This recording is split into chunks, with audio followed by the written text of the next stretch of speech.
Hello, in front of me I have AGPTEK LW11 smartwatch, and I'm gonna show you how to change the language on this device. First, we need to wake up the screen on our watch. You can do it by pressing the side button. After you wake up the screen, you can swipe down from the top of the screen to open the quick panel. On this panel, you should see a bunch of icons, and one of them should be the settings icon. Looks like the cogwheel. Tap on it to open the settings, and in settings, scroll down and find the language option. Then tap on it. This will open the list of languages, and you can scroll through this list by swiping up and down on the screen.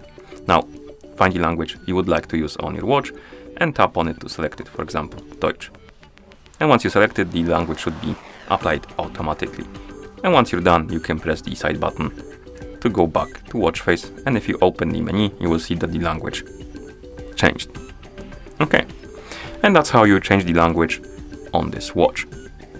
Thank you for watching. If you found this video helpful, please consider subscribing to our channel and leaving the like on the video.